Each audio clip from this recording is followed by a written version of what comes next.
Hello ಮಕ್ಕಳೇ, ನಾನು ನಿಮ್ಮ ಕನ್ನಡ ಶಿಕ್ಷಕಿ ವಾಣಿ ಕುಲಕರ್ಣಿ.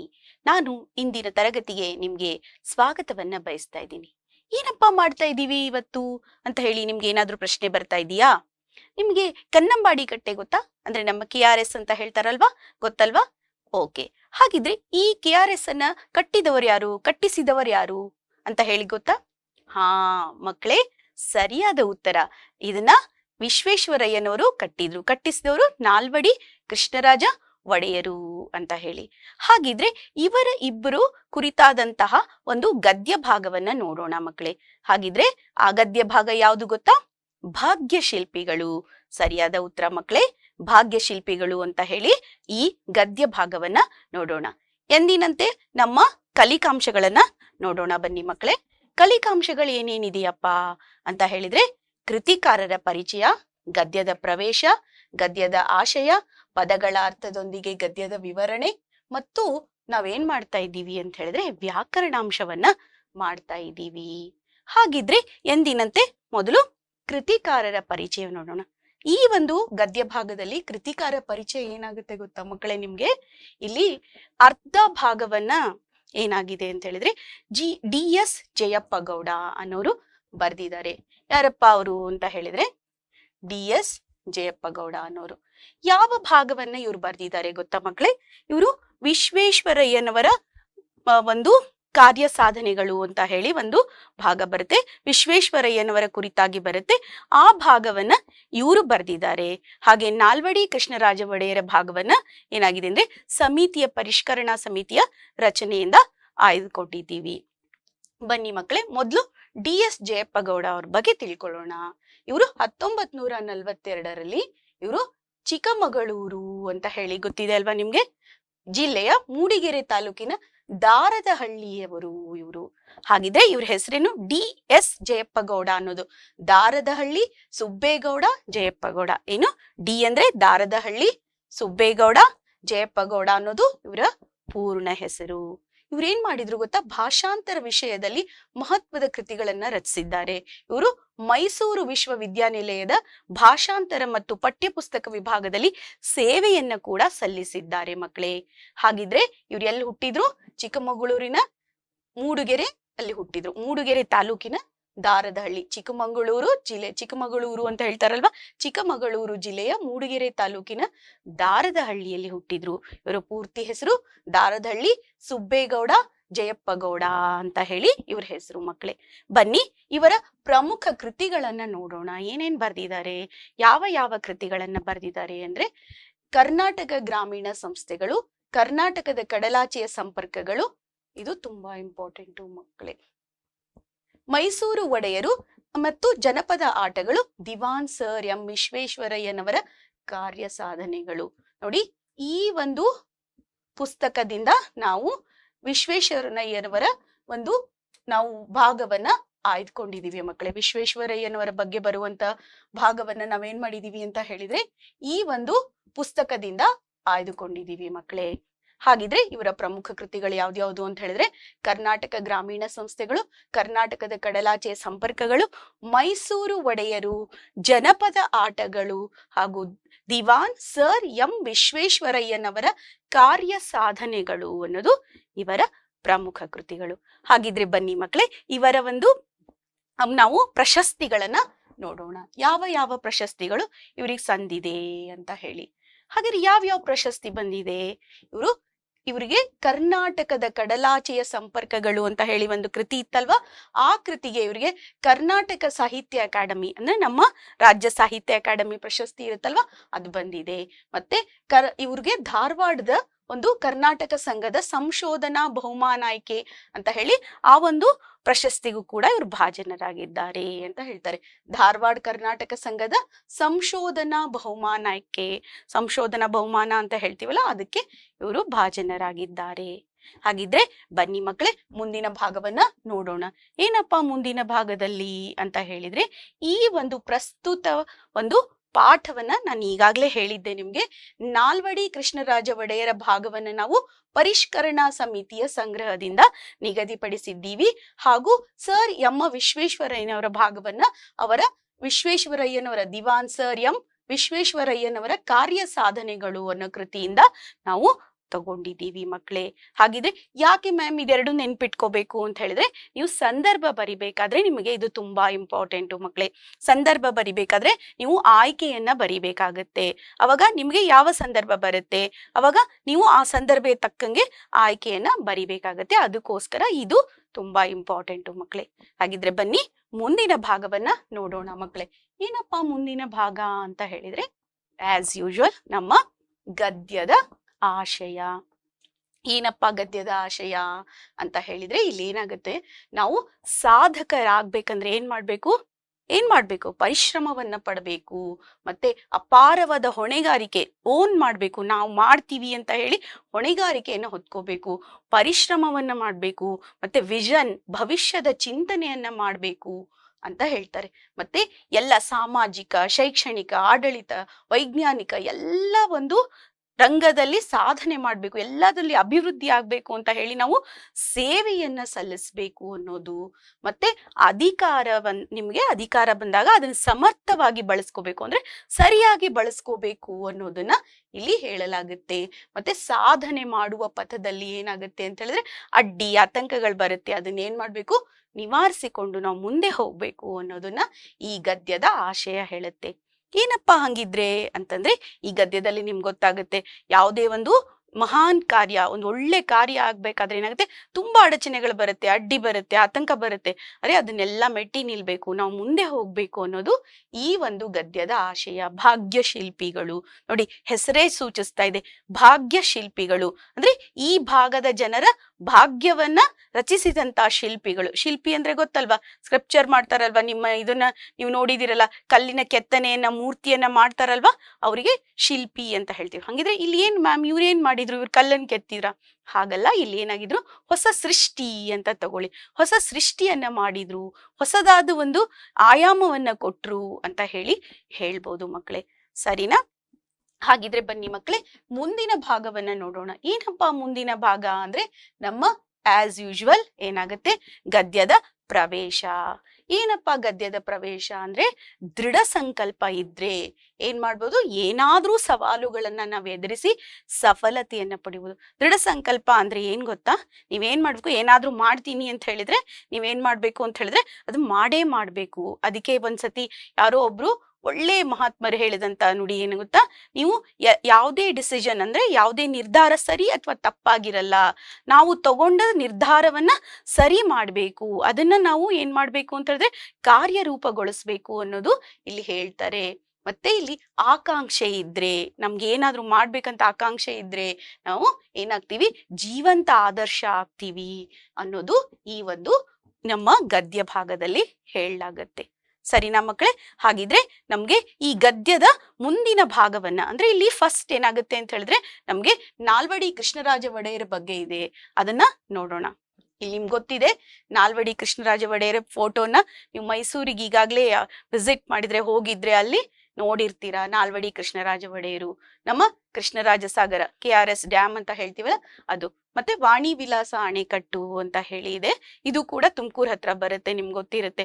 ಚಿತ್ರದುರ್ಗಕ್ಕೆ ಏನಾದ್ರೂ ನೀವು ಹೋಗಿದ್ರೆ, ಚಿತ್ರದುರ್ಗಕ್ಕೆ ಹೋಗ್ಬೇಕಾದ್ರೆ ಇದು ಹತ್ರ, ಚಿತ್ರದುರ್ಗದಿಂದ ಹತ್ರ ಆಗುತ್ತೆ ಇದು.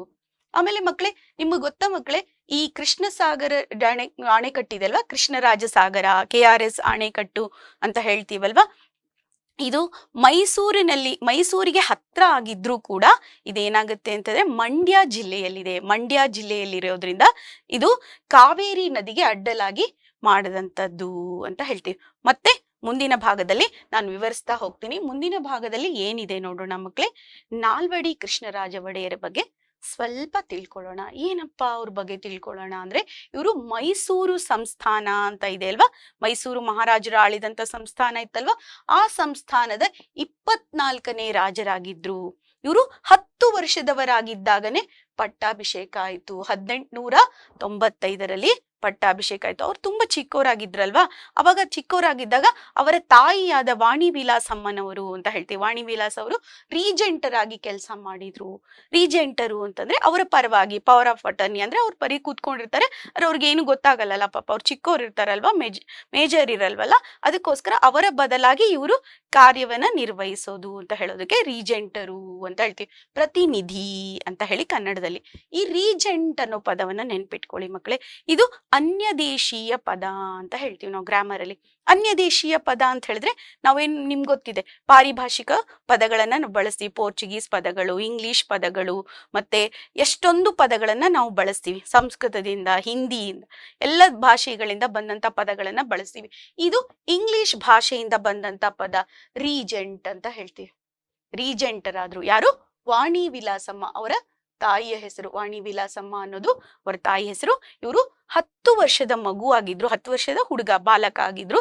ಇವರು 10 ವರ್ಷದವರಿದ್ದಾಗ ಇವ ತಾಯಿ ಏನ್ ಮಾಡಿದ್ರು ಅಂತ ಹೇಳಿದ್ರೆ ಅವರ ಪರವಾಗಿ ರೀಜೆಂಟರ್ ಆಗಿ, ಪ್ರತಿನಿಧಿಯಾಗಿ ಆಡಳಿತವನ್ನ ನಿರ್ವಹಿಸಿದ್ರು. ಆಮೇಲೆ ಅವರು ಇವರ ವಿದ್ಯಾಭ್ಯಾಸ ಅಂದ್ರೆ ನಾಲ್ವಡಿ ಕೃಷ್ಣರಾಜ ಒಡೆಯರ ವಿದ್ಯಾಭ್ಯಾಸಕ್ಕೆ ತುಂಬಾ ಮಹತ್ವವನ್ನ ಕೊಟ್ರು. ಅಂದ್ರೆ ತೀವ್ರ ನಿಗಾ ವಹಿಸಿದ್ರು. ಅಂದ್ರೆ ತಮ್ಮ ಸುಪರ್ದಿಗೆಯಲ್ಲಿ ಅವ್ರಿಗೆ ಏನ್ ಮಾಡಿದ್ರು, ಒಳ್ಳೆಯ ವಿದ್ಯಾಭ್ಯಾಸ ಮಾಡಿಸಿ ಅವ್ರಿಗೆ ಸಮರ್ಥ ಆಡಳಿತಗಾರ, ಅಂದ್ರೆ ದಕ್ಷ ಸಮರ್ಥ ಆಡಳಿತಗಾರನನ್ನಾಗಿ ಅವರನ್ನ ನಮ್ಮ ಮೈಸೂರಿಗೆ ದೊರಕಿಸಿಕೊಟ್ರು ಅಂತ ಹೇಳ್ತಾರೆ ಮಕ್ಳು. ಸರಿನಾ? ಹಾಗಿದ್ರೆ ಏನಾಯ್ತು, ಇವರು 24ನೇ ರಾಜರಾದ್ರು. 24ನೇ ಯಾವ್ದು? ಮೈಸೂರು ಸಂಸ್ಥಾನದ 24ನೇ ರಾಜರಾದ್ರು. ಹಾಗೆ ಇವರು 1895ರಲ್ಲಿ ಪಟ್ಟಾಭಿಷಿಕ್ತರಾಗುದು. ಅಂದ್ರೆ ಆಸ್ಥಾನವನ್ನ ನೀವು ಅದ್ ಹೇಳ್ತೀರಾ, ಸಿಂಹಾಸನ ಅಂತ ಹೇಳ್ತಿಲ್ಲ, ಅದ್ರ ಮೇಲೆ ಕೂರಿಸಿ ಪಟ್ಟಾಭಿಷೇಕ ಮಾಡ್ತಾರಲ್ವಾ, ಅದು ಆದ್ರು. ಆಮೇಲೆ ಅವಾಗ ಅವರಿಗೆ 10 years 10 ವರ್ಷ ಇತ್ತು ಅವರಿಗೆ. ಅದಕ್ಕೆ ಯಾರು ಮಾಡಿದ್ರು? ಅವ್ರ ತಾಯಿಯಾದ ವಾಣಿ ವಿಲಾಸಮ್ಮನವರು ಏನ್ ಮಾಡಿದ್ರು? ರೀಜೆಂಟರ್ ಆಗಿ ಕೆಲಸ ಮಾಡಿದ್ರು. ಹೌದಾ ಮಕ್ಳೇ? ಹಾಗಿದ್ರೆ ಇಲ್ಲೇನಾಯ್ತು, ಅವ್ರ ವಿದ್ಯಾಭ್ಯಾಸವನ್ನ ಏನ್ ಮಾಡಿದ್ರು? ನಿಗಾ ವಹಿಸಿದ್ರು. ಏನ್ ಮಾಡಿದ್ರು? ನಿಗಾ ವಹಿಸಿ ಅಂತಂದ್ರೆ ತೀವ್ರ ನಿಗಾ ವಹಿಸೋದು ಅಂತಂದ್ರೆ ತುಂಬಾ ಚೆನ್ನಾಗಿ ಮಾಡಿಸಿದ್ರು ಅಂತ ಅನ್ಕೊಳ್ಳಿ.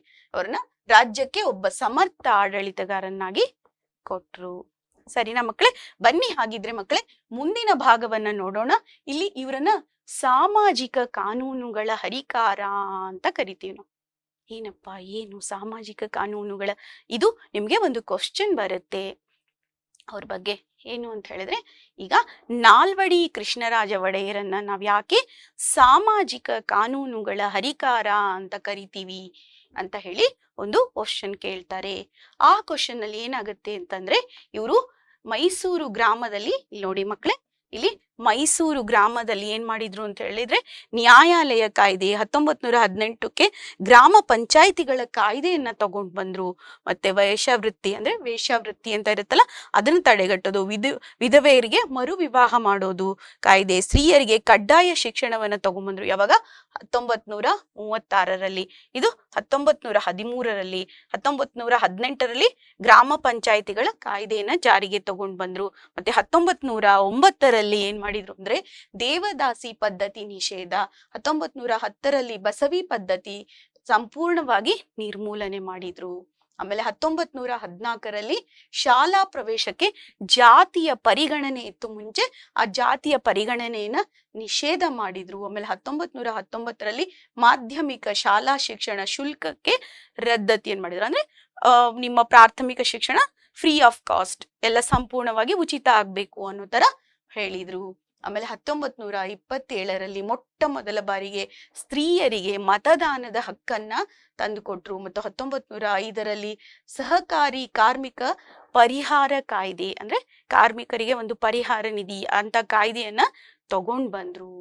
ಹಾಗಿದ್ರೆ ಅದಕ್ಕೋಸ್ಕರ ಇಷ್ಟೊಂದು ಸಾಮಾಜಿಕ ಬದಲಾವಣೆಯನ್ನ ತಗೊಂಡ್ ಬಂದಂತ ಇವರಿಗೆ ಸಾಮಾಜಿಕ ಕಾನೂನುಗಳ ಹರಿಕಾರ ಅಂದ್ರೆ ಹೂ ಹ್ಯಾಸ್ ಡನ್ ಫಸ್ಟ್, ಯಾರು ಮೊದಲು ಮಾಡಿದ್ರು ಅಂತ ಹೇಳೋದಕ್ಕೆ ಹರಿಕಾರ ಅಂತ ಹೇಳ್ತೀವಿ. ಸಾಮಾಜಿಕ ಕಾನೂನುಗಳ ಹರಿಕಾರ ಅಂತ. ನೋಡಿ ಮಕ್ಕಳೇ, ಇದು ತುಂಬಾ ಇಂಪಾರ್ಟೆಂಟ್. ಈ ಕ್ವಶನ್ ತುಂಬಾ ಇಂಪಾರ್ಟೆಂಟ್ ಆಗಿರುತ್ತೆ.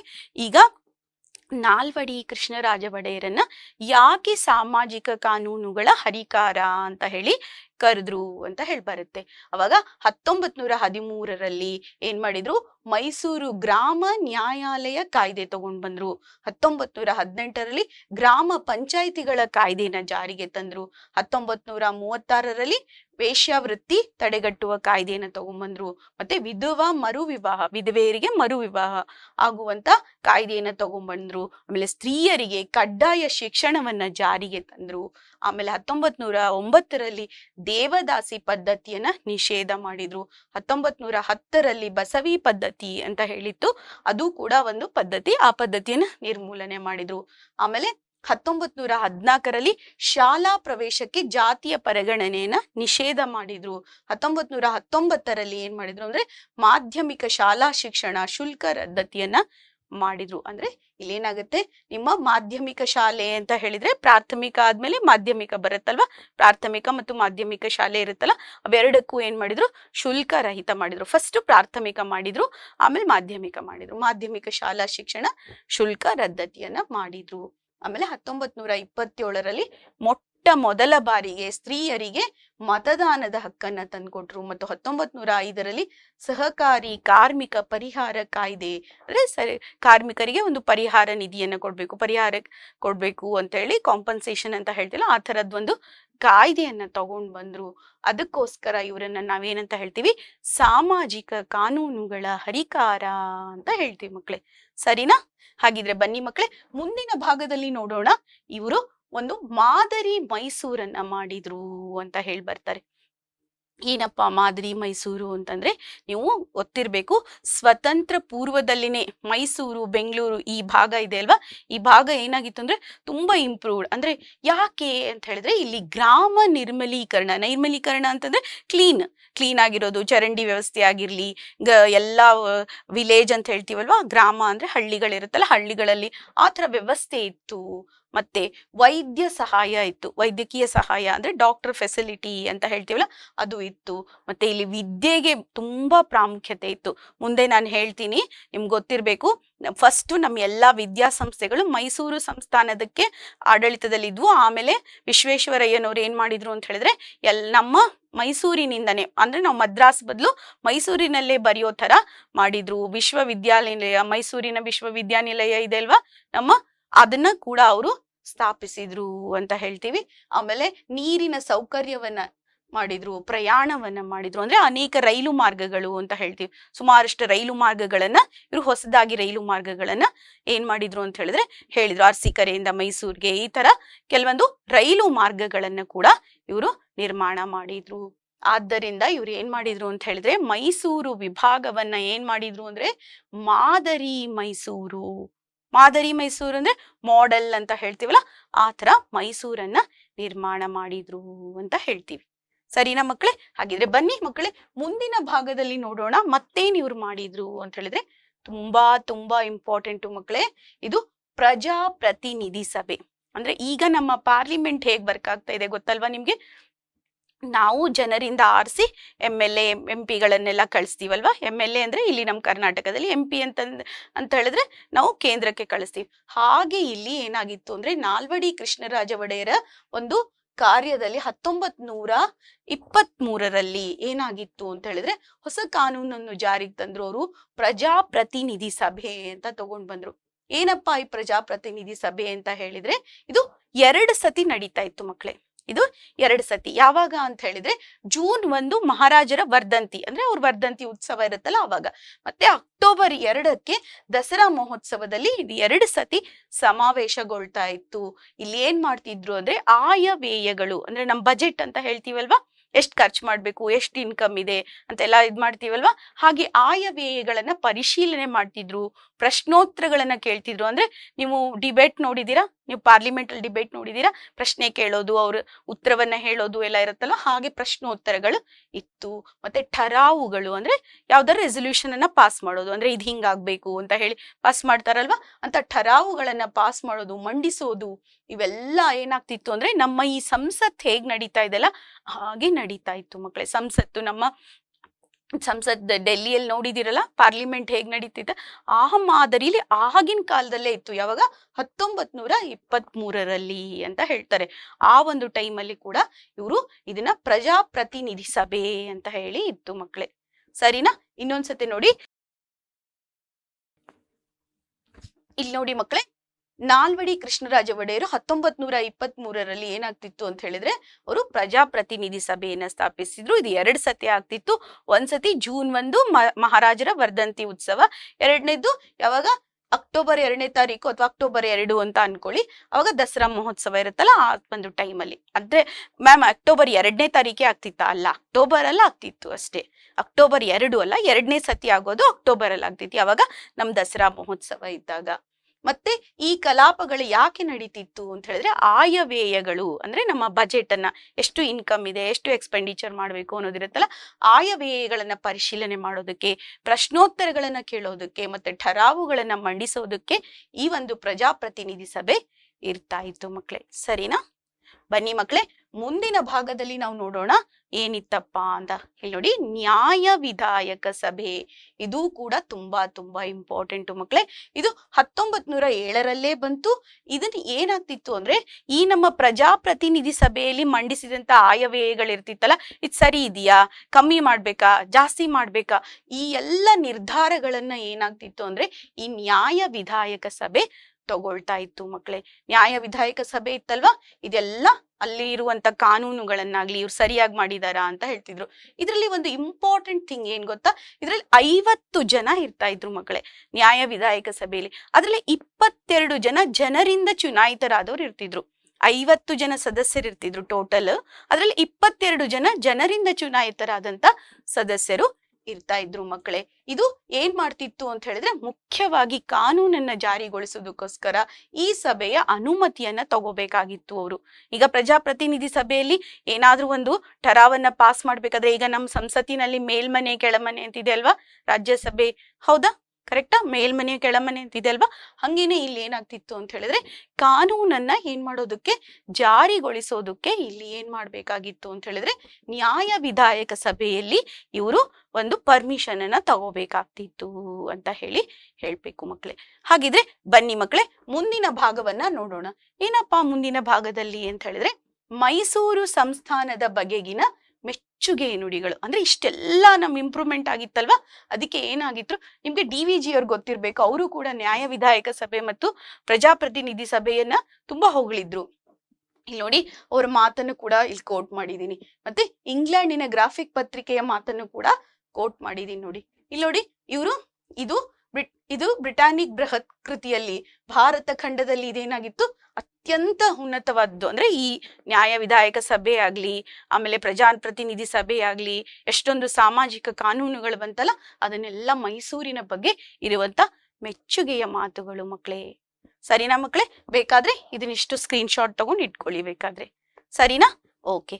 ಇಲ್ಲಿ ನೋಡಿ, ಇನ್ನೊಂದ್ಸತೆ ನೋಡಿ, ಅಲ್ಲಿ DVG ಅವ್ರ ಮಾತು ಬಗ್ಗೆ ಇದೆ, ಇಲ್ಲಿ ಇಂಗ್ಲೆಂಡಿನ ಗ್ರಾಫಿಕ್ ಪತ್ರಿಕೆಯ ಬಗ್ಗೆ ಇದೆ. ಇಲ್ಲಿ ನೋಡಿ, ಇಲ್ಲಿ ಎನ್ಸೈಕ್ಲೋಪೀಡಿಯಾ ಆಫ್ ಬ್ರಿಟಾನಿಕ್ ಬೃಹತ್ ಅಂತ ಹೇಳಿ, ಎನ್ಸೈಕ್ಲೋಪೀಡಿಯಾ ಅಂತ ಗೊತ್ತಿದೆ ಅಲ್ವಾ ನಿಮ್ಗೆ, ಅದ್ರ ಬಗ್ಗೆ ಇಲ್ಲಿ ನೋಡಿ ಮಕ್ಕಳೇ. ಸರಿನಾ? ಹಾಗಿದ್ರೆ ಬನ್ನಿ ಮಕ್ಕಳೇ, ಮುಂದಿನ ಭಾಗದಲ್ಲಿ ಏನಿದೆ ಅಂತ ನೋಡೋಣ. ಏನಪ್ಪಾ ಮುಂದಿನ ಭಾಗ ಅಂತ ಹೇಳಿದ್ರೆ, ನಮ್ಮ ಸರ್ ಎಂ ವಿಶ್ವೇಶ್ವರಯ್ಯನವರ ಕಾರ್ಯ ಸಾಧನೆಗಳು ಅಂತ ಹೇಳಿ. ಒಂದ್ಸತಿ ಏನಾಗುತ್ತೆ ಗೊತ್ತಾ, ಬೆಂಗಳೂರಲ್ಲಿ ಅವರ ಶತಮಾನೋತ್ಸವ ಅಂದ್ರೆ 100 ವರ್ಷ ಅವರಿಗೆ ಆಗಿರುತ್ತಲ್ಲ, 100 ವರ್ಷ ಬರ್ಡೇ ಇರುತ್ತಲ್ಲ, ಅವಾಗ ಒಂದ್ಸತಿ ಬರ್ತ್ಡೇ ಆಗುತ್ತೆ. ಎಲ್ಲಿ? ಬೆಂಗಳೂರಲ್ಲಿ. ಆ ಬೆಂಗಳೂರಲ್ಲಿ ಬರ್ತ್ಡೇ ಆದಾಗ ನೆಹರು ಅವರು ಬರ್ತಾರೆ, ನಮ್ಮ ಪ್ರಧಾನಮಂತ್ರಿ ಆಗಿರ್ತಾರೆ ಜವಾಹರ್ಲಾಲ್ ನೆಹರು ಅವರು, ಗೊತ್ತಲ್ವಾ? ಪಂಡಿತ್ ಜವಾಹರ್ಲಾಲ್ ನೆಹರು ನಮ್ಮ ಪ್ರಧಾನಮಂತ್ರಿಗಳು ಬಂದ್ಬಿಟ್ಟು ಅವರ ಒಂದು ಶತಮಾನೋತ್ಸವದಲ್ಲಿ ಹೇಳ್ತಾರೆ, ನೋಡಿ ನಾವು ಭಾರತೀಯರು ಏನ್ ಮಾಡ್ತೀವಿ, ಬರೀ ಮಾತಾಡ್ದಷ್ಟು ಕೆಲಸ ಮಾಡಲ್ಲ, ಆದ್ರೆ ನೀವು ಅದಕ್ಕೆ ಹೊರತಾಗಿದ್ದೀರಾ, ನೀವು ಏನ್ ಮಾಡ್ತೀರಾ, ಕಮ್ಮಿ ಮಾತಾಡಿ ಜಾಸ್ತಿ ಕೆಲಸ ಮಾಡ್ತೀರಾ ಅಂತ ಹೇಳಿ ಅವ್ರ ಬಗ್ಗೆ ಹೇಳ್ತಾರೆ. ಎಷ್ಟು ಅಪ್ರಿಸಿಯೇಷನ್ ಅಲ್ವಾ? ಮತ್ತೆ ಇನ್ನೊಂದು ಗೊತ್ತಾ ಮಕ್ಕಳೇ, ಅವರ ಶತಮಾನೋತ್ಸವಕ್ಕೆ ಅವ್ರದ್ದೊಂದು ಸ್ಟಾಂಪ್ ಅನ್ನ ಕೂಡ ನಮ್ಮ ಭಾರತ ಸರ್ಕಾರ ಬಿಟ್ಟಿತ್ತು. ಮತ್ತೆ ಇವರು ಜೀವಂತ ಇರುವಾಗಲೇನೆ ಇವರು ಏನ್ ಮಾಡಿದ್ರು, ಭಾರತ ರತ್ನ ಪ್ರಶಸ್ತಿಯನ್ನು ಕೂಡ ತಗೊಂಡಿದ್ರು. ಇದು ನಿಮ್ಗೆ ಗೊತ್ತಿರುತ್ತೆ ಅಲ್ವಾ ಮಕ್ಕಳೇ? ಸರಿಯಾದ ಉತ್ತರ ಮಕ್ಕಳೇ. ಇಲ್ಲಿ ನೋಡಿ ಮಕ್ಕಳೇ, ಇವರ ಬಗ್ಗೆ ತಿಳ್ಕೋಬೇಕು ಅಂತ ಹೇಳಿದ್ರೆ, ಇವ್ರು ಎಲ್ಲಿ ಹುಟ್ಟಿದ್ರು ನಿಮ್ಗೆ ಗೊತ್ತಿರ್ಬೇಕು ಇವರ ಜನ್ಮ ದಿನೋತ್ಸವ ಅಂದ್ರೆ ಸೆಪ್ಟೆಂಬರ್ 15 ನಾವು ಇಂಜಿನಿಯರ್ಸ್ ಡೇ ಅಂತ ಹೇಳಿ ಮಾಡ್ತೀವಿ, ಹೌದಲ್ವಾ? ಇಂಜಿನಿಯರ್ಸ್ ಡೇ ಅಂತ ಹೇಳ್ತೀವಿ. ಇಲ್ಲಿ ನೋಡಿ, ಇವರು ಕ್ರಿಸ್ತ ಶಕ 1860 ಹುಟ್ಟಿದ್ರು. ಸೆಪ್ಟೆಂಬರ್ 15 ಶ್ರೀನಿವಾಸ ಶಾಸ್ತ್ರಿ ಮತ್ತು ವೆಂಕಟ ಲಕ್ಷ್ಮಮ್ಮ ಅನ್ನೋರಿಗೆ ಅವರ ತಂದೆ ತಾಯಿ. ಶ್ರೀನಿವಾಸ ಶಾಸ್ತ್ರಿ, ವೆಂಕಟ ಲಕ್ಷ್ಮಮ್ಮ ಅಂತ ಹೇಳಿ ಇವರು ಅವರ ಎರಡನೇ ಮಗನಾಗಿ ಜನಿಸಿದ್ರು, ಅಂದ್ರೆ ಸೆಕೆಂಡ್ ಮಗು ಅಂತ ಹೇಳ್ತೀವಲ್ಲ, ಎರಡನೇ ಮಗ ಆಗಿ ಜನಿಸಿದ್ರು. ಇವರು ಮೋಕ್ಷಗುಂಡಂ ಅಂತ ಹೇಳಿ, ಮೋಕ್ಷಗುಂಡಂನವರು. ಇವರು ವಿಶ್ವೇಶ್ವರಯ್ಯನವರು ಏನಾಗಿರ್ತಾರೆ ಅಂತ ಹೇಳಿದ್ರೆ ಮೂಲತಃ ಕರ್ನೂಲು ಜಿಲ್ಲೆಯ ಗಿಡ್ಡಲೂರು ತಾಲೂಕಿನ ಮೋಕ್ಷಗುಂಡಂ ಅನ್ನುವಂತ ಅಗ್ರಹಾರಕ್ಕೆ, ಅಂದ್ರೆ ಅದೊಂದು ಪ್ಲೇಸ್ ಅಗ್ರಹಾರ ಅಂತಂತೆ, ಅಲ್ಲಿಗೆ ಸೇರಿದ್ರು. ಅದಕ್ಕೆ ಇವ್ರ ಹೆಸರು ಸರ್ ಎಂ ವಿಶ್ವೇಶ್ವರಯ್ಯ ಅಂತಿದೆ. ಎಂ ಅನ್ನೋದೇನ್ ಗೊತ್ತಾ? ಮೋಕ್ಷಗುಂಡಂ ಅಂತ ಹೇಳಿ ಅವರ ಊರಿನ ಹೆಸರು. ಇವ್ರು ಏನ್ ಮಾಡ್ತಾರೆ ಗೊತ್ತಾ? ಅವರು ಸೋದರ ಮಾವ ಚಿಕ್ಕಬಳ್ಳಾಪುರದಲ್ಲಿ ಇರ್ತಾರೆ. ಅವರ ಮುದ್ದೇನಹಳ್ಳಿ ಅಂದ್ರೆ ಚಿಕ್ಕಬಳ್ಳಾಪುರದ ಸಮೀಪದಲ್ಲಿರುವ ಮುದ್ದೇನಹಳ್ಳಿಗೆ ಅವ್ರ ಸೋದರ ಮಾವನ ಒಂದು ಏನಂತೀರ ಆಶ್ರಯದಲ್ಲಿ, ಅವರ ಒಂದು ಮಾರ್ಗದರ್ಶನದಲ್ಲಿ ಏನಾಗ್ತದೆ ಅಂತ ಹೇಳಿದ್ರೆ ಇವರು ತಮ್ಮ ಶಿಕ್ಷಣವನ್ನ ಪಡೀತಾರೆ. ಆಮೇಲೆ ಇವರು ಬೆಂಗಳೂರಿನ ವೆಲೆಸ್ಲಿಯನ್ ಪ್ರೌಢಶಾಲೆಯಲ್ಲಿ ಇವ್ರು ಏನ್ ಮಾಡ್ತಾರೆ, ಪ್ರೌಢ ಶಿಕ್ಷಣವನ್ನ ಮುಗಿಸ್ತಾರೆ. ಅಂದ್ರೆ ಗ್ರೇಡ್ 10 ವರೆಗೂ ಪ್ರೌಢ ಶಿಕ್ಷಣ, ಅಂದ್ರೆ 8, 9, 10 ಅಂತ ಹೇಳ್ತೀವಲ್ಲ ಅದು, ಆ ಪ್ರೌಢ ಶಿಕ್ಷಣವನ್ನ ಮುಗಿಸ್ತಾರೆ. ಮತ್ತೆ ಸೆಂಟ್ರಲ್ ಕಾಲೇಜ್ ನಲ್ಲಿ ಇಂಟರ್ಮೀಡಿಯೇಟ್ ಮಾಡ್ತಾರೆ. ಇವರ ಏನಾಗುತ್ತೆ, ಇವರ ತಾಯಿಯಾದಂತ ವೆಂಕಟ ಲಕ್ಷ್ಮಮ್ಮನವರಿಗೆ ಅವರ ಮಕ್ಕಳು ತುಂಬಾ ಚೆನ್ನಾಗಿ ಓದ್ಬೇಕು, ತುಂಬಾ ಚೆನ್ನಾಗಿ ದೊಡ್ಡ ಓದ್ಬೇಕು, ಓದ್ಬಿಟ್ಟು ದೊಡ್ಡ ವ್ಯಕ್ತಿಗಳಾಗ್ಬೇಕು ಅಂತ ಹಂಬಲ ಇರುತ್ತೆ. ಅದಕ್ಕೋಸ್ಕರ ಅವರ ಒಂದು ತಮ್ಮ ಅಥವಾ ಸೋದರ ಮಾವ ಅಂತ ಹೇಳ್ತಿರಲ್ಲ, ಅಂದ್ರೆ ಅವ್ರ ತಾಯಿಯ ತಮ್ಮ ಅಥವಾ ಇವರಿಗೆ ಸೋದರ ಮಾವ ಅಂತ ಹೇಳ್ತೀವಲ್ಲ, ಅವರು ಒಂದು ಮಾರ್ಗದರ್ಶನದಲ್ಲಿ ಇವರು ಇಷ್ಟೊಂದು ಶಿಕ್ಷಣವನ್ನ ಪಡಿತಾರೆ. ಮತ್ತೆ ನಿಮ್ಗೆ ಗೊತ್ತಿರ್ಬೇಕು, ಅವರು ತಮ್ಮ ಆಂಧ್ರದ ಮೋಕ್ಷಗುಂಡಂನಿಂದ ಚಿಕ್ಕಬಳ್ಳಾಪುರದ ಸಮೀಪದಲ್ಲಿರುವ ಮುದ್ದೇನಹಳ್ಳಿಗೆ ಬರ್ತಾರೆ. ಮುದ್ದೇನಹಳ್ಳಿ ಬಂದು ಅಲ್ಲಿ ಪ್ರೈಮರಿ ಮಾಡಿ ಆಮೇಲೆ ಬೆಂಗಳೂರಿನಲ್ಲಿ ಏನ್ ಮಾಡ್ತಾರೆ, ಪ್ರೌಢ ಶಿಕ್ಷಣವನ್ನ ಮಾಡಿ ಬೆಂಗಳೂರಿನ ಸೆಂಟ್ರಲ್ ಕಾಲೇಜ್ನಲ್ಲಿ ಇಂಟರ್ಮೀಡಿಯೇಟ್ ಅಂತ ಹೇಳ್ತೀವಿ. ಅವಾಗ ಸ್ವಲ್ಪ ಚೇಂಜ್ ಇತ್ತು, ಹೀಗೆ ನಮ್ PU ಆ ತರ ಇರಲಿಲ್ಲ, ಬೇರೆ ತರ ಇತ್ತು. ಆ ಇಂಟರ್ಮೀಡಿಯೇಟ್ ಅನ್ನ ಮಾಡ್ತಾರೆ. ಮಾಡ್ಬಿಟ್ಟು ಆಮೇಲೆ ಅವರು ಇಂಜಿನಿಯರಿಂಗ್ ಶಿಕ್ಷಣವನ್ನ ಮಾಡ್ತಾರೆ. ಅವರು ತಮ್ಮ ವಿದ್ಯಾರ್ಥಿ ಜೀವನದಲ್ಲಿ ಏನಾಗಿರ್ತಾರೆ ಅಂದ್ರೆ ತುಂಬಾ ಶಿಸ್ತಿನಿಂದ ಇರ್ತಾರೆ, ಉತ್ತಮವಾದ ಅಂಕಗಳನ್ನ ಗಳಿಸ್ತಾ ಇರ್ತಾರೆ. ಮತ್ತು ಶಿಕ್ಷಣವನ್ನ ಅವರು ಏನ್ ಮಾಡ್ತಾ ಇದ್ದಾರೆ, ಸಾಧನೆ ಅನ್ನೋ ತರ ಮಾಡ್ತಾ ಇರ್ತಾರೆ. ಅಂದ್ರೆ ತುಂಬಾ ಒಳ್ಳೆ ರೀತಿಯಿಂದ ಶಿಕ್ಷಣವನ್ನ ಪಡಿತಾ ಇರ್ತಾರೆ. ಸುಮ್ನೆ ಟೈಮ್ ಪಾಸಿಗಾಗಿ ಯಾವುದೇ ರೀತಿಯಾಗಿ ಕೆಲಸವನ್ನ ಮಾಡ್ತಾ ಇರಲ್ಲ. ಅವರ ಒಂದು ಈ ಗುಣಗಳೇನಾಗುತ್ತೆ ಅಂದ್ರೆ ಮುಂದೆ ಅವರ ಕಾರ್ಯದಲ್ಲೂ ಕೂಡ ನಮಗೆ ಕಾಣುತ್ತೆ ಮಕ್ಕಳೇ. ಹಾಗಿದ್ರೆ ಬನ್ನಿ ಮಕ್ಕಳೇ, ಮುಂದಿನ ಭಾಗವನ್ನ ನೋಡೋಣ. ಇವರ ಕಾರ್ಯನಿಷ್ಠೆ ಅಂದ್ರೆ ಅವರು ಶಿಕ್ಷಣವನ್ನ ಮುಗಿಸಿ ಅವರು ಕೆಲಸವನ್ನ ಮಾಡೋದಕ್ಕೆ ಏನ್ ಮಾಡ್ತಾರೆ ಅಂತ ಹೇಳಿದ್ರೆ ಲೋಕೋಪಯೋಗಿ, ನಿಮ್ಮ ಇರಿಗೇಷನ್ ಅಂತೆಲ್ಲ ಹೇಳ್ತಿರಲ್ವಾ, ನೀರಾವರಿ ಎಲ್ಲ ಇರುತ್ತಲ್ವಾ, ಆ ತರ ಲೋಕೋಪಯೋಗಿ ಅನ್ನೋದು ಕೂಡ ಒಂದು ಏನಾಗಿರುತ್ತೆ ಅಂತ ಹೇಳಿದ್ರೆ ಒಂದು ಸಂಸ್ಥೆ. ಅಲ್ಲೇನಾಗಿರುತ್ತೆ ಅಂದ್ರೆ ನೀರಿನ ಬಗ್ಗೆ ಇರುವಂತ, ಅಂದ್ರೆ ಅಣೆಕಟ್ಟುಗಳು, ನೀರು, ಕುಡಿಯೋ ನೀರು, ಆ ತರದ್ದೆಲ್ಲ ವ್ಯವಸ್ಥೆ ಬಗ್ಗೆ ನೋಡ್ಕೋತಾ ಇದ್ರು. ಈಗೆಲ್ಲ ಸ್ವಲ್ಪ ಸ್ವಲ್ಪ ಡಿಫ್ರೆಂಟ್ ಆಗಿದೆ, ಮತ್ತೆ ಹಾರ್ಟಿಕಲ್ಚರ್ ಅದು ಇದು ಎಲ್ಲ ಬಂದಿದೆ. ಈಗ ಅಷ್ಟೊಂದು ಏನಾಗಿದೆ, ಈಗ ಲೋಕೋಪಯೋಗಿ ಅನ್ನೋ ಇಲಾಖೆಯಲ್ಲಿ ಇವರು ಕೆಲಸವನ್ನ ಮಾಡ್ತಾ ಇದ್ರು. ಏನಾಗಿ? ಎಂಜಿನಿಯರ್ ಆಗಿ. ಇವರು ಎಂಜಿನಿಯರಿಂಗ್ ಅನ್ನ ಮಾಡ್ತಾರಲ್ವಾ, ಅದಕ್ಕೆ ಎಂಜಿನಿಯರ್ ಆಗಿ ಕೆಲಸವನ್ನ ಮಾಡ್ತಾ ಇದ್ರು. ಇವರು ಪುಣೆ ಬಳಿ ಇರುವಂತಹ ವಾಸ್ಲಾ ಅಂತ ಜಲಾಶಯದಲ್ಲಿ ಏನ್ ಮಾಡಿದ್ರು, ತಮ್ಮ ವಿಶಿಷ್ಟವಾದ ತಂತ್ರಜ್ಞಾನವನ್ನ ಬಳಸಿ ಸ್ವಯಂ ಚಾಲಿತ ಅಂದ್ರೆ ಆಟೋಮೆಟಿಕ್ ಆಗಿ ತಾನೇ ಫುಲ್ ಡ್ಯಾಮ್ ತುಂಬಿದ ತಕ್ಷಣ ಹಿಂಗ್ ಮೇಲೆ ಓಪನ್ ಆಗುವಂತ ಅಂತ ಹೇಳ್ತಿಲ್ಲ, ಸ್ವಯಂ ಚಾಲಿತ ಏನ್ ಮಾಡಿದ್ರು ಅಂತ ಹೇಳಿದ್ರೆ ಬಾಗಿಲುಗಳನ್ನ ಅಳವಡಿಸಿದ್ರು. ಮತ್ತೆ ಕಣಿವೆ ಮಾರ್ಗವನ್ನ ಸೃಷ್ಟಿಸಿದ್ರು. ಅಂದ್ರೆ ನ್ಯಾರೋ ಏನಂತೀರಿ, ಕೆನಾಲ್ ಅಂತ ಹೇಳ್ತಿರಲ್ಲ, ಆತರ ಕಣಿವೆ ಮಾರ್ಗಗಳನ್ನ ಸೃಷ್ಟಿಸಿದ್ರು. ಅಂದ್ರೆ ಅದನ್ನೆಲ್ಲ ರೆಡಿ ಮಾಡಿದ್ರು. ಅದನ್ನ ಮಾಡೋದಕ್ಕೆ ಏನ್ ಮಾಡಿದ್ರು, ಮ್ಯಾಮ್ ಅವರೇ ನಿಂತ್ಕೊಂಡ್ ಮಾಡಿದ್ರಾ? ಇಲ್ಲ, ಅಂದ್ರೆ ಅವ್ರ ಎಲ್ಲ ಪ್ಲಾನಿಂಗ್ ಹಾಕ್ತಾರೆ, ಅದನ್ನ ಹೀಗಾಗ್ಬೇಕು ಅಂತ ಹೇಳ್ತಾರೆ ಅಲ್ವಾ. ಮತ್ತೆ ಈ ಜಲಾಶಯದ ಅಂದ್ರೆ ಬಾಂಬೆ ಸರ್ಕಾರದ ನಿಯಂತ್ರಣದಲ್ಲಿದ್ದ ಸಿಂಧ್ ಪ್ರಾಂತ್ಯ, ಬಾಂಬೆ ಸರ್ಕಾರದ ನಿಯಂತ್ರಣದಲ್ಲಿದ್ದ ಸಿಂಧ್ ಪ್ರಾಂತ್ಯದ ಸಿಂಧೂ ಸುಕ್ಕೂರಿನ ನೀರು ಹರಿಸುವ ಯೋಜನೆಯನ್ನ ಮಾಡ್ತಾರೆ. ಮತ್ತೆ ಗುಜರಾತಿನ ಸೂರತ್ನಲ್ಲಿ ನೀರು ಸರಬರಾಜು ಯೋಜನೆ ಮಾಡ್ತಾರೆ. ಮತ್ತೆ ಖಾನ್ ದೇಶಗಳಲ್ಲಿ ಕೂಡ ಮಾಡ್ತಾರೆ, ಪುಣೆಯಲ್ಲಿ ಮಾಡ್ತಾರೆ, ಹೈದರಾಬಾದಿನಲ್ಲಿ ಮಾಡ್ತಾರೆ. ಇವೆಲ್ಲ ಅವರ ಒಂದು ಕಾರ್ಯವೈಖರಿ, ಕಾರ್ಯನಿಷ್ಠೆಗೆ ಸಾಕ್ಷಿಯಾಗಿದೆ. ಸರಿನಾ ಮಕ್ಕಳೇ? ಹಾಗಿದ್ರೆ ಬನ್ನಿ ಮುಂದಿನ ಭಾಗದಲ್ಲಿ ನೋಡೋಣ. ಇವರು ಅತ್ಯುತ್ತಮ ಕಾಮಗಾರಿ ಅಂತ ಹೇಳ್ತಾರೆ. ಅವ್ರು ಮಾಡಿರೋಂಥ ಕಾಮಗಾರಿಗಳೆಲ್ಲ ತುಂಬಾ ಅತ್ಯುತ್ತಮವಾಗಿತ್ತು.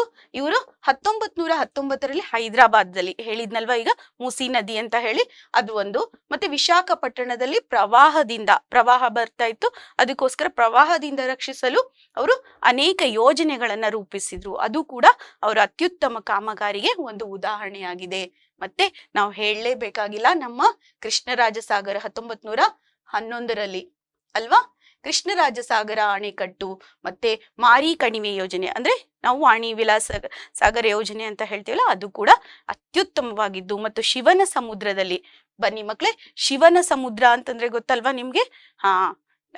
ನಮ್ಮ ಫಸ್ಟ್ ಜಲವಿದ್ಯುತ್, ಏಷ್ಯಾದಲ್ಲೇ ಮೊದಲ ಜಲವಿದ್ಯುತ್ ಆದಂತಹ ಈ ಶಿವನ ಸಮುದ್ರ, ಶಿಂಷಾ ಅಂತ ಹೇಳ್ತೀವಲ್ಲ, ಅಲ್ಲಿ ಜಲವಿದ್ಯುತ್ ಯೋಜನೆ ಕೂಡ ಅವರ ಒಂದು ಅತ್ಯುತ್ತಮ ಕಾರ್ಯ ಸಾಧನೆ, ಅವರ ಅತ್ಯುತ್ತಮವಾದಂಥದ್ದು, ಅಂದ್ರೆ ತುಂಬಾ ಶ್ರೇಷ್ಠವಾದಂತು ಅಂತ ಹೇಳೋದಕ್ಕೆ ಇಷ್ಟಪಡ್ತೀನಿ ಮಕ್ಕಳೇ. ಬನ್ನಿ ಮಕ್ಕಳೇ, ಮುಂದಿನ ಭಾಗದಲ್ಲಿ ನೋಡೋಣ. ಇಲ್ಲಿ ಕೃಷ್ಣರಾಜ ಸಾಗರದ ಬಗ್ಗೆ ಏನೇನ್ ಮಾಡಿದ್ರು, ಯಾಕಿದು ತುಂಬಾ ಇಂಪಾರ್ಟೆಂಟು ಅಂತ ಹೇಳಿದ್ರೆ, ಇಲ್ಲಿ ಈಗಾಗ್ಲೇ ಹೇಳಿದೆ ಸ್ವಯಂ ಚಾಲಿತ, ನೋಡಿ ಸ್ವಯಂ ಚಾಲಿತ ಗೇಟ್ಗಳಿದೆ ಇಲ್ಲಿ. ಮತ್ತೆ ಇದು ನಿಮ್ಗೆ ಗೊತ್ತಿದೆ, ಕಾವೇರಿ ನದಿ ಕಟ್ಟಲಾಗಿದೆ. ಮತ್ತೆ ಇಲ್ಲಿ ಏನಾಗ್ತಾ ಇದೆ ಅಂತ ಹೇಳಿದ್ರೆ, ಇಲ್ಲಿ ನೋಡಿ, ಜಗತ್ತಿನಲ್ಲಿ ಯಾರೊಬ್ಬರು ಮಾಡಿರದಂತಹ ಸಾಧನೆ ಇದು ಅಂತಂದ್ರೆ ಆ ಟೈಮಲ್ಲಿ ಯಾರು ಮಾಡಿರ್ಲಿಲ್ಲ. ಏಷ್ಯಾದಲ್ಲೇ ಮೊದಲ ಈ ಜಲವಿದ್ಯುತ್ ಯೋಜನೆ ಆಗಿತ್ತು. ಅಂದ್ರೆ ಈ ನದಿಗೆ ಕಟ್ಟಲಾದಂತಹ ಅಣೆಕಟ್ಟು, ಮತ್ತೆ ನಾನ್ ಹೇಳ್ತಾ ಇರೋದು ಎರಡನ್ನು. ಈಗ ಏನ್ ಮ್ಯಾಮ್ ಕೃಷ್ಣರಾಜ ಸಾಗರದಲ್ಲಿ ಇದೆಯಾ ಅಂತಲ್ಲ, ಅಲ್ಲ, ನಾನು ಹೇಳ್ತಾ ಇರೋ ಶಿವನ ಸಮುದ್ರದಲ್ಲಿ ಹೇಳ್ತಾ ಇದ್ದೇನೆ. ಶಿವನ ಸಮುದ್ರದಲ್ಲಿ ಇದ್ದಂತ ಜಲವಿದ್ಯುತ್ ಯೋಜನೆ ಮತ್ತು ಈ ಒಂದು ಕೃಷ್ಣರಾಜ ಸಾಗರದಲ್ಲಿರುವ ಕಾವೇರಿ ನದಿಗೆ, ಎರಡು ಕಾವೇರಿ ನದಿಗೆ ಅಲ್ವಾ, ಕಾವೇರಿ ನದಿಗೆ ಅಡ್ಡಲಾದಂತ ಈ ಅಣೆಕಟ್ಟು ಕೂಡ ನಿಮ್ಗೆ ಗೊತ್ತಿರ್ಬೇಕು ಮಕ್ಕಳೇ. ಈ ಅಣೆಕಟ್ಟನ್ನ ಕಟ್ಟೋದಕ್ಕೆ ನಾಲ್ವಡಿ ಕೃಷ್ಣರಾಜ ಒಡೆಯರು ಮತ್ತು ನಮ್ಮ ವಿಶ್ವೇಶ್ವರಯ್ಯನವರು ಏನ್ ಮಾಡಿದ್ದಾರೆ, ತುಂಬಾ ಎಫರ್ಟ್ ಹಾಕಿದ್ದಾರೆ ಅಂತ ಹೇಳ್ಬೋದು. ಈ ಅಣೆಕಟ್ಟುಗಳು ಏನಾಗಿದೆ ಅಂದ್ರೆ ಸಿಮೆಂಟ್ ಮತ್ತೆ ಕಾಂಕ್ರೀಟಿನಿಂದ ಆಗಿಲ್ಲ. ಇಲ್ಲೇನಾಗಿದೆ ಅಂತ ಹೇಳಿದ್ರೆ ಇವರ ಜಾಣ್ಮೆಯ ಪ್ರತೀಕವಾದಂತ ಸುಣ್ಣ ಮತ್ತು ಬೆಲ್ಲದ ಮಿಶ್ರಣದಿಂದ ಕಟ್ಟಿದ್ದಾರೆ. ಇದನ್ನ ಸುಣ್ಣ ಮತ್ತು ಬೆಲ್ಲದ ಮಿಶ್ರಣ, ಅದಕ್ಕೆ ನೋಡಿ ಎಷ್ಟು ವರ್ಷ ಆದ್ರೂ ಕೂಡ ಗಟ್ಟಿಯಾಗಿದೆ. ಅದಕ್ಕೆ ಇದನ್ನ ಅವರ ಜಾಣ್ಮೆಯ ತಂತ್ರಜ್ಞಾನ ಅಂತ ಹೇಳ್ತಾರೆ. ಅಂದ್ರೆ ಒಂದು ಇಂಟೆಲಿಜೆಂಟ್ ಆಗಿ ಮೂವ್ ಮಾಡಿದ್ದಾರೆ. ಸುಣ್ಣ ಮತ್ತು ಬೆಲ್ಲದ ಮಿಶ್ರಣದಿಂದ ಇದನ್ನ ಕಟ್ಟಲಾಗಿದೆ ಮಕ್ಕಳೇ. ಬನ್ನಿ ಮಕ್ಕಳೇ, ಮುಂದಿನ ಭಾಗವನ್ನ ನೋಡೋಣ. ಇಲ್ಲಿ ಕೃಷ್ಣರಾಜ ಸಾಗರದ ಬಗ್ಗೆ ಮತ್ತೊಂದಿಷ್ಟು ನಿಮಗೆ ದಾಖಲೆಗಳು ಗೊತ್ತಿರುತ್ತೆ. ಇದೇನ್ ಗೊತ್ತಾ, ಇದು ಮೈಸೂರು, ಮಂಡ್ಯ, ಬೆಂಗಳೂರು, ತಮಿಳ್ನಾಡಿಗೆ ಜೀವ ಜಲವನ್ನ ನೀಡ್ತಾ ಇದೆ. ಹೌದಾ, ಇದನ್ನಂತೂ ನಿಮ್ಗೆ ಗೊತ್ತೇ ಇರುತ್ತೆ. ಮತ್ತೆ ಇಲ್ಲಿ ಯಾವುದೇ ದುರಂತಗಳು ಸಂಭವಿಸಲ್ಲ. ಯಾಕಂದ್ರೆ ಅದು ನೀರು, ಡ್ಯಾಮ್ ಎಲ್ಲ ತುಂಬಿದ್ರೆ ಆಟೋಮೆಟಿಕ್ ಆಗಿ ನೀರು ಏನಾಗುತ್ತೆ ಅಂತ ಹೇಳಿದ್ರೆ ಮುಂದ್ಗಡೆ ಹೋಗುತ್ತೆ ಅಂತ ಒಂದು ಸ್ವಯಂ ಚಾಲಿತ ಗೇಟ್ಗಳನ್ನ ನಿರ್ಮಾಣ ಮಾಡಲಾಗಿದೆ ಇಲ್ಲಿ. ಸರಿನಾ ಮಕ್ಕಳೇ? ಬನ್ನಿ ಈಗ ಮುಂದಿನ ಭಾಗವನ್ನ ನೋಡೋಣ. ಇಲ್ಲಿ ಏನಪ್ಪಾ ಆಗಿದೆ ಅವರ ಸಾಧನೆ, ಕಾರ್ಯ ಸಾಧನೆಗಳು ಅಂತ ಹೇಳಿದ್ರೆ, ನಾನು ಮತ್ತೆ ವೃಂದಾವನ ಅಣೆಕಟ್ಟಿನ ಬಗ್ಗೆ ಮತ್ತೆ ಕೃಷ್ಣರಾಜ ಸಾಗರ ಅಥವಾ ಬೃಂದಾವನ ಅದ್ರ ಬಗ್ಗೆ ಹೇಳ್ತಾ ಇದ್ದೀನಿ. ಇದು ಒಂದೆಷ್ಟು ಚೆನ್ನಾಗಿರೋ ಅಂತ ದೊಡ್ಡದಾದ ಗಾರ್ಡನ್ ಅಲ್ವಾ. ಆಗಿನ ಕಾಲದಲ್ಲಿ ಇಂಥ ದೊಡ್ಡ ಗಾರ್ಡನ್ ಯಾರು ಮಾಡೇ ಇರ್ಲಿಲ್ಲ. ಇದೇನಾಗಿತ್ತು ಅಂತ ಹೇಳಿದ್ರೆ 1,20,000 ಎಕರೆ, ನೋಡಿ ಅಷ್ಟು ಎಕರೆ ಭೂಮಿಗೆ ಏನ್ ಮಾಡುತ್ತೆ, ನೀರು ಉಣಿಸುತ್ತೆ. ಅಂದ್ರೆ ಅಷ್ಟು ಜನ ರೈತರಿಗೆ ಏನ್ ಮಾಡುತ್ತೆ, ನೀರನ್ನ ಪ್ರೊವೈಡ್ ಮಾಡುತ್ತೆ. ಯಾವುದು? ಈ ಕೃಷ್ಣರಾಜ ಸಾಗರ ಅಣೆಕಟ್ಟು. ಮತ್ತೆ ಈ ಉದ್ಯಾನವನ ಇದೆಯಲ್ಲ, ಈ ಉದ್ಯಾನವನ ಮನಸ್ಸಿಗೆ ರಂಜನೆಯನ್ನ ಕೊಡುತ್ತೆ. ಇಲ್ಲಿ ಎಷ್ಟೊಂದು ಹಸಿರು ಸಸ್ಯ ರಾಶಿ ಇದೆ, ಮತ್ತೆ ಕಾರಂಜಿಗಳಿದೆ. ಇದರಿಂದ ತುಂಬಾ ನಮ್ಮ ಗೌರ್ಮೆಂಟ್ ಇನ್ಕಮ್ ಕೂಡ ಇದೆ ಅಲ್ವಾ, ಹೌದಲ್ವಾ? ಸರಿ ಮಕ್ಕಳೇ, ಹಾಗಿದ್ರೆ ಬನ್ನಿ ಮುಂದಿನ ಭಾಗವನ್ನ ನೋಡೋಣ. ವಿಶ್ವೇಶ್ವರಯ್ಯನವರ ವ್ಯಕ್ತಿತ್ವದ ಬಗ್ಗೆ ನೋಡೋಣ.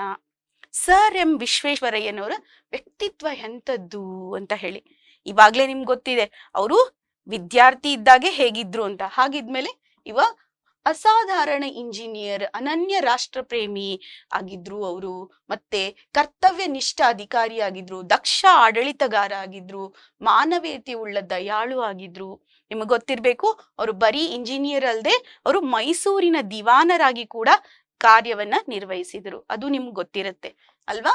ಆಮೇಲೆ ಅವರ ಕಾಲದಲ್ಲಿ ದಸರಾ ತುಂಬಾ ವಿಜೃಂಭಣೆಯಿಂದ ನಡೀತಾ ಇತ್ತಂತೆ. ಅಷ್ಟು ಮುತುವರ್ಜಿಯನ್ನ ಅವರು ವಹಿಸ್ತಾ ಇದ್ರಂತೆ. ಮತ್ತೆ ಭವ್ಯ ಭಾರತದ ನಿರ್ಮಾಣಕ್ಕೆ ಅವ್ರು ಏನ್ ಮಾಡಿದ್ರು, ಕನಸನ್ನ ಕಂಡ್ರು. ಅವ್ರು ಹೇಳಿದ್ರು ಶಿಕ್ಷಣದಿಂದ ಮಾತ್ರ ಸಾಧ್ಯ ಅಂತ ಹೇಳಿದ್ರು. ಶಿಕ್ಷಣದಿಂದ ಮಾತ್ರವೇ ನಾವು ಮುಂದುವರಿಯೋದಕ್ಕೆ ಸಾಧ್ಯ ಅಂತ ಹೇಳಿದ್ರು ಮಕ್ಕಳೇ. ಸರಿ ಮಕ್ಕಳೇ, ಹಾಗಿದ್ರೆ ಮುಂದಿನ ಭಾಗವನ್ನ ನೋಡೋಣ ಬನ್ನಿ. ಅವರ ಒಂದು ನೀರಾವರಿ ಯೋಜನೆಗಳು ಯಾವ್ದ್ಯಾವ್ದಿದೆ ಅಂತ ಹೇಳಿ. 1900ರಲ್ಲಿ ಶಿವನ ಸಮುದ್ರದ ಬಳಿ, ಈಗಾಗ್ಲೇ ನಾನು ಸುಮಾರು ಸತಿ ಹೇಳ್ಬಿಟ್ಟಿದೀನಿ. 1900ರಲ್ಲಿ ಶಿವನ ಸಮುದ್ರದ ಬಳಿ ಇರುವಂತ ಕಾವೇರಿ ನದಿ ನೀರಿನಿಂದ ಆರಂಭಿಸಿದ ಶಿವನ ಸಮುದ್ರ ಜಲ ವಿದ್ಯುತ್ ಯೋಜನೆ, ಇದು ಗೊತ್ತಿದೆ ನಿಮ್ಗೆ, ಆಲ್ರೆಡಿ ಗೊತ್ತಿದೆ ಅಲ್ವಾ. ಮತ್ತೆ 1907ರಲ್ಲಿ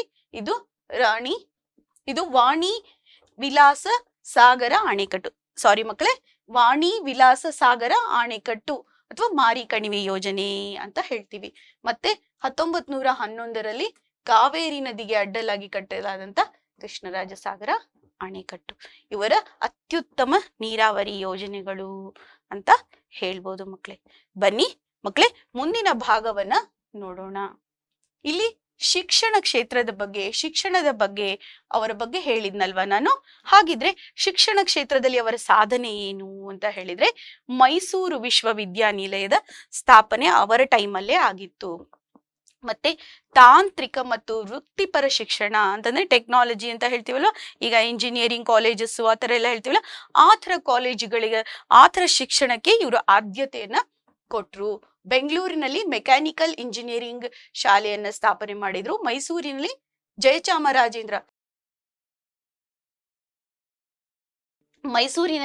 ಚಾಮರಾಜೇಂದ್ರ ತಾಂತ್ರಿಕ ಸಂಸ್ಥೆಯನ್ನ ಅವರು ಸ್ಥಾಪನೆಯನ್ನ ಮಾಡಿದ್ರು. ಏನ್ ಮಾಡಿದ್ರು? ಮೈಸೂರು ವಿಶ್ವವಿದ್ಯಾನಿಲಯದ ಸ್ಥಾಪನೆಯನ್ನ ಮಾಡಿದ್ರು. ಮೈಸೂರು ವಿಶ್ವವಿದ್ಯಾನಿಲಯ ಅಂದ್ರೆ ಯೂನಿವರ್ಸಿಟಿ, ಮೈಸೂರು ಯೂನಿವರ್ಸಿಟಿ ಅಂತ ಇದೆ ಅಲ್ವಾ, ಅದು ಜ್ಞಾನ ಗಂಗೋತ್ರಿ ಅಂತ ಹೇಳ್ತೀವಲ್ವಾ ನಾವು ಅಲ್ವಾ. ಮೈಸೂರು ವಿಶ್ವವಿದ್ಯಾನಿಲಯದ ಸ್ಥಾಪನೆಯನ್ನ ಮಾಡಿದ್ರು. ಮತ್ತೆ ತಾಂತ್ರಿಕ ಮತ್ತು ವೃತ್ತಿಪರ ಶಿಕ್ಷಣಕ್ಕೆ ಅವರ ಆದ್ಯತೆಯನ್ನ ಕೊಟ್ರು. ಇಲ್ಲಿ ಬೆಂಗಳೂರು ಮೆಕ್ಯಾನಿಕಲ್ ಇಂಜಿನಿಯರಿಂಗ್ ಶಾಲೆಯನ್ನ ಸ್ಥಾಪನೆ ಮಾಡಿದ್ರು. ಮತ್ತೆ ಮೈಸೂರಿನಲ್ಲಿ ಚಾಮರಾಜೇಂದ್ರ ತಾಂತ್ರಿಕ ಸಂಸ್ಥೆಯನ್ನ ಸ್ಥಾಪನೆ ಮಾಡಿದ್ರು ಮಕ್ಕಳೇ. ಸರಿನಾ ಮಕ್ಕಳೇ? ಹಾಗಿದ್ರೆ ಮುಂದಿನ ಭಾಗವನ್ನ ನೋಡೋಣ ಮಕ್ಕಳೇ. ಇವರು ಕೈಗಾರಿಕೀಕರಣ ಅಂದ್ರೆ ಕೈಗಾರಿಕೆ ಇರ್ಬೇಕು, ಉದ್ದಿಮೆ ಇರ್ಬೇಕು, ಉದ್ದಿಮೆಯಿಂದನೇ ನಾವೇನ್ ಮಾಡ್ಬೋದು ಅಂದ್ರೆ ಪ್ರಗತಿಯನ್ನ ಸಾಧಿಸಬಹುದು ಅಂತ ಹೇಳಿದ್ರು. ಕಾಗದದ ರಟ್ಟು, ಪೆನ್ಸಿಲ್, ಬೆಂಕಿ ಕಡ್ಡಿ ಮತ್ತು ಪೀಠೋಪಕರಣಗಳ ತಯಾರಿಕೆಯ ಫ್ಯಾಕ್ಟ್ರಿಗಳನ್ನ ಅಂದ್ರೆ ಕೈಗಾರಿಕೆ, ನೀವೇನಂತ ಕಾರ್ಖಾನೆ ಅಂತ ಹೇಳ್ತಿರೋ ಕಾರ್ಖಾನೆಗಳನ್ನ ಸ್ಥಾಪಿಸಿದ್ರು. ಮತ್ತೆ ಈ ಭದ್ರಾವತಿಯಲ್ಲಿ ಉಕ್ಕಿನ ಕಾರ್ಖಾನೆ, ಭದ್ರಾವತಿಯ ಕಬ್ಬಿಣ ಮತ್ತು ಉಕ್ಕಿನ ಕಾರ್ಖಾನೆ, ಔಷಧಿಯ ಕಾರ್ಖಾನೆಗಳು ಮತ್ತು ಹೆಂಚು, ಮೂಳೆ, ಗೊಬ್ಬರ, ಮತ್ತೆ ನಿಮ್ಗೆ ಸಕ್ಕರೆ ಕಾರ್ಖಾನೆಗಳು, ಮತ್ತೆ ಎಣ್ಣೆ, ಬೆಂಕಿ ಕಡ್ಡಿ, ಕಾಗದದ ಕಾರ್ಖಾನೆಗಳು ಏನಾಯ್ತು ಅಂತ ಹೇಳಿದ್ರೆ ಇಲ್ಲಿ ಇವರ ಒಂದು ಟೈಮ್ ಅಲ್ಲಿ ಅಂತ ಹೇಳ್ತೀವಲ್ಲ, ಇವರ ಒಂದು ಪೀರಿಯಡ್ ಅಲ್ಲಿ ಇವೆಲ್ಲ ಏನು ಕಾರ್ಯರೂಪಕ್ಕೆ ಬಂದ್ವು. ಇನ್ನೊಂದು ಮರಿಬಾರ್ದು ಮಕ್ಕಳೇ, ಯಾವ್ದು ಹೇಳಿ? ನಮ್ಮ Mysuru soaps and detergent limited ಅಲ್ವಾ. ಮೈಸೂರ್ ಸೋಪ್, ಗಂಧದ ಎಣ್ಣೆ, ಮತ್ತೆ ಇದೆಲ್ಲ ಅವರ ಒಂದು ಟೈಮಲ್ಲೇ ಆಗಿದಂತದ್ದಲ್ವಾ. ಸರಿ ಮಕ್ಕಳೇ, ಹಾಗಿದ್ರೆ ಮುಂದಿನ ಭಾಗವನ್ನ ನೋಡೋಣ ಬನ್ನಿ ಮಕ್ಕಳೇ. ಇಲ್ಲಿ ಸರ್ ಎಂ ವಿಶ್ವೇಶ್ವರಯ್ಯನವರ ಮಕ್ಕಳೇ, ಸರ್ ಎಂ ವಿಶ್ವೇಶ್ವರಯ್ಯನವರ ಕಾರ್ಯ ಸಾಧನೆಗಳು ಅಂತ ಹೇಳಿ ಬಂದಾಗ ಏನಾಗುತ್ತೆ ಅಂತ ಹೇಳಿದ್ರೆ, ಅವ್ರಿಗೆ ಬ್ರಿಟಿಷ್ ಸರ್ಕಾರ ಏನ್ ಮಾಡಿತು? ಸರ್ ಅನ್ನೋ ಪದವಿಯನ್ನ ನೀಡಿತು. ನಿಮ್ಗೆ ಗೊತ್ತಿದೆ, ಸರ್ ಅಂತ ಹೇಳಿದ್ರೆ ರೆಸ್ಪೆಕ್ಟೆಡ್ ಅಂತ ಹೇಳಿ ಕೊಡ್ತಾ ಇದ್ರು. ಸರ್ ಅನ್ನೋ ಪದವಿಯನ್ನ ಕೊಟ್ರು. ಮತ್ತೆ ಇವರಿಗೆ ಭಾರತ ರತ್ನ, ಇವರು ಜೀವಂತ ಇರುವಾಗಲೇ ಭಾರತ ರತ್ನ ಪ್ರಶಸ್ತಿಯನ್ನ ಪಡೆದ್ರು. ಮತ್ತೆ ಇವರ ಒಂದು ಕೃತಿಗಳಿದೆ ನೋಡಿ, reconstructing India, planned economy for India, ಹಾಗೂ ಇವರ ಆತ್ಮಚರಿತ್ರೆ ಏನಿತ್ತು? Memories of my making life, nation building plan for India ಕೃತಿಗಳು ಇವರ ಆತ್ಮಚರಿತ್ರೆ ಏನಿತ್ತು? ಮೆಮೊರೀಸ್, ಇಲ್ಲಿ ನೋಡಿ, ಆಫ್ ಮೇಕಿಂಗ್ ಮೈ ಲೈಫ್ ಅನ್ನೋದು ಒಂದು, ಮತ್ತು nation building plan for India ಅನ್ನೋದು ಇವರ ಕೃತಿಯಾಗಿತ್ತು. ಇವರ ಆತ್ಮಚರಿತ್ರೆ ಇದು. ಸರಿನಾ ಮಕ್ಕಳೇ? ಇದು ಇವರ ಆತ್ಮಚರಿತ್ರೆ, ಮತ್ತೆ ಇದು ಇವರ ಕೃತಿ. ಮತ್ತೆ ರೀಕನ್ಸ್ಟ್ರಕ್ಷನ್ ಇಂಡಿಯಾ ಮತ್ತು ಪ್ಲಾನ್ಡ್ ಎಕಾನಮಿ ಫಾರ್ ಇಂಡಿಯಾ ಅನ್ನೋದು ಕೂಡ ಇವರ ಕೃತಿಗಳಾಗಿತ್ತು.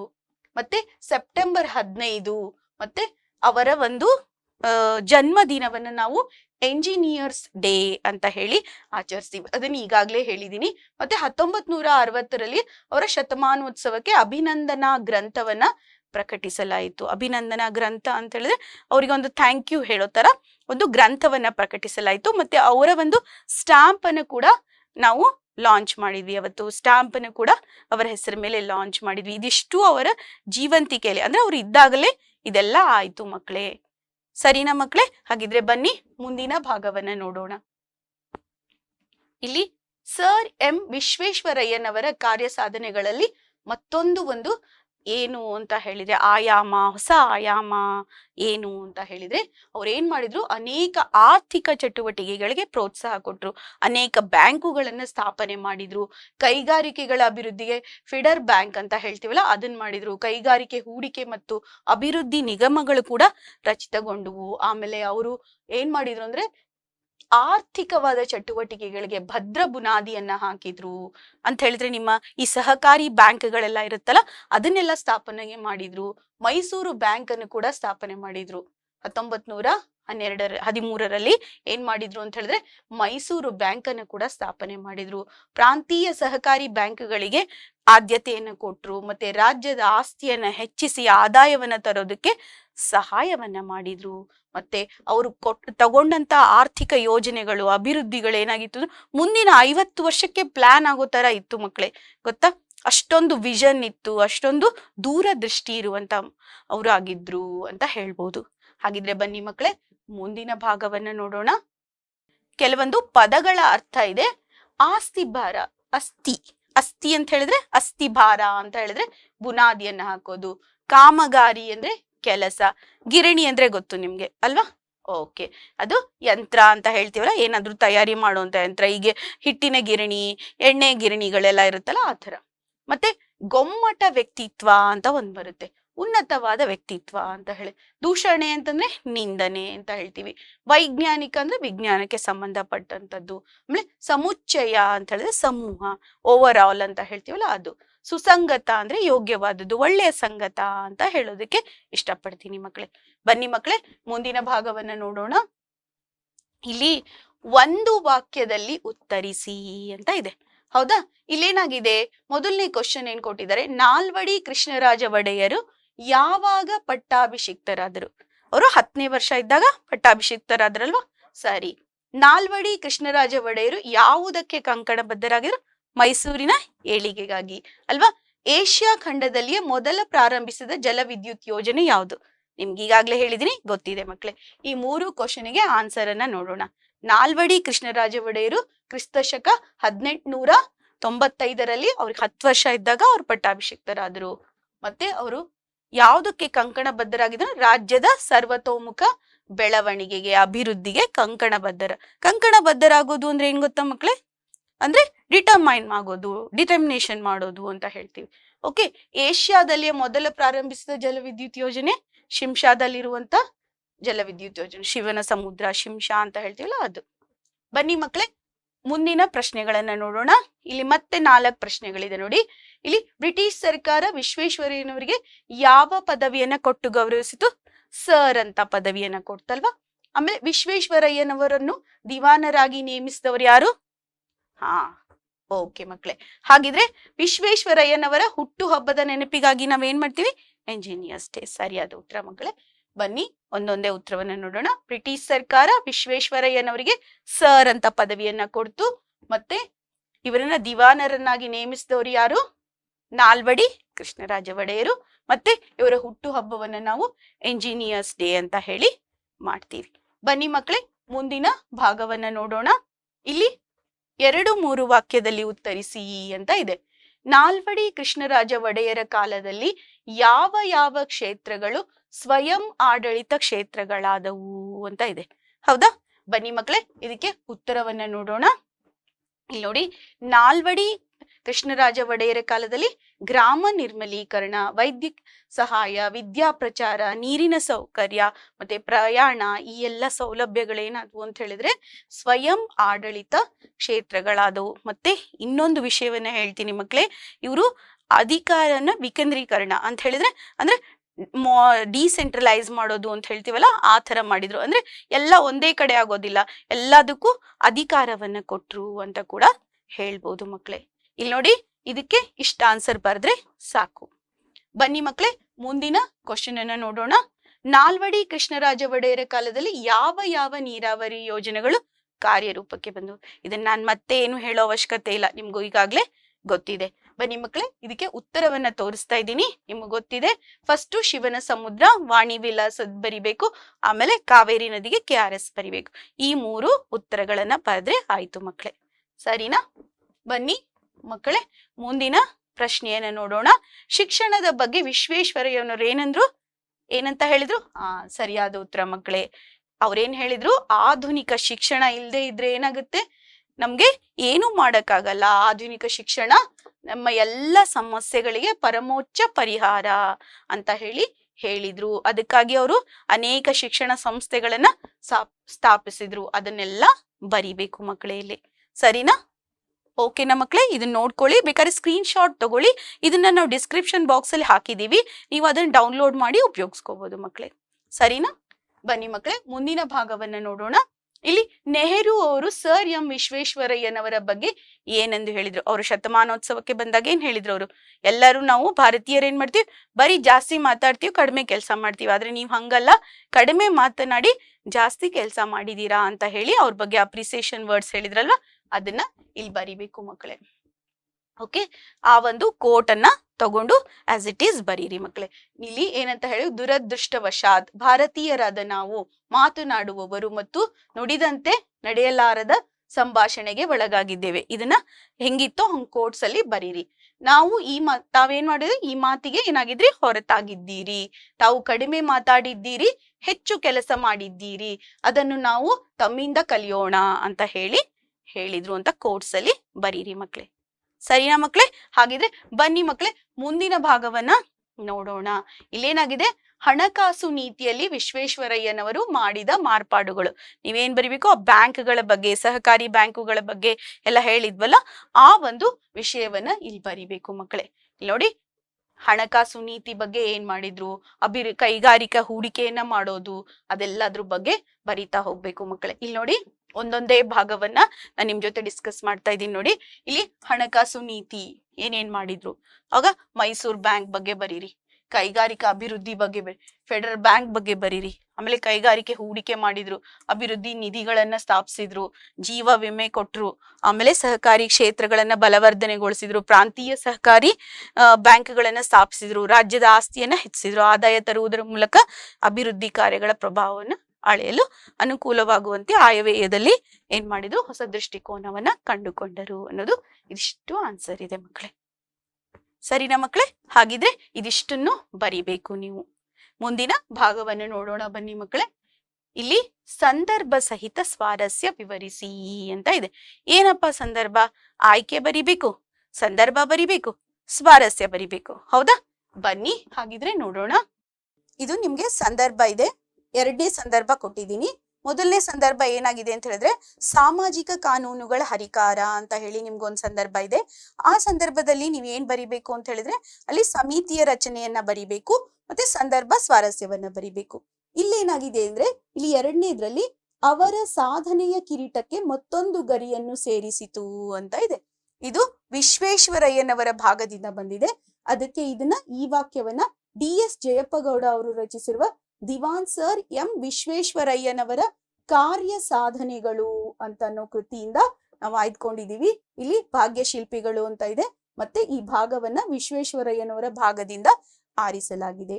ಮತ್ತೆ ಇಲ್ಲಿ ಏನಂತ ಸಂದರ್ಭ ಬರಿಬೇಕು ಅಂತ ಹೇಳಿದ್ರೆ, ಅವರು ಮಾಡಿದಂತ ಜಲಾಶಯಗಳಿತ್ತಲ್ವಾ, ಅದಕ್ಕೆಲ್ಲದಕ್ಕೂ ಅವರು ಸ್ವಯಂ ಚಾಲಿತ ಬಾಗಿಲುಗಳನ್ನ ಇವುಗಳನ್ನ ಅಳವಡಿಸಿದ್ಮೇಲೆ ಅವರ ಒಂದು ಕಾರ್ಯ ಸಾಧನೆ, ವಿಶ್ವೇಶ್ವರಯ್ಯನವರ ಸಾಧನೆಯ ಕಿರೀಟಕ್ಕೆ ಒಂದು ಗರಿಯನ್ನ ಸೇರಿಸಿತು ಅನ್ನೋ ಸಂದರ್ಭದಲ್ಲಿ ಈ ಒಂದು ವಾಕ್ಯ ಬರುತ್ತೆ ಅಂತ ಬರಿಬೇಕು.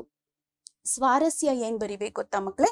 ವಿಶ್ವೇಶ್ವರಯ್ಯನವರ ಅನ್ವೇಷಣೆಗಳು, ಸಾಧನೆಗಳು ಸರಮಾಲೆಗೆ ರೂಪುಗೊಂಡಿರುವುದು ಇಲ್ಲೇನಾಗಿದೆ, ಬೌದ್ಧಿಕ ಯಶಸ್ಸಿನ ಕಿರೀಟದ ಗರಿಗಳಾಗಿವೆ ಅಂತ ಹೇಳಿ. ಮ್ಯಾಮ್ ಹೀಗೆ ಬರಿಬೇಕಾ ಅಂತ ಹೇಳಿ ನಿಮ್ ಕ್ವಶನ್ ಬರ್ಬೋದು.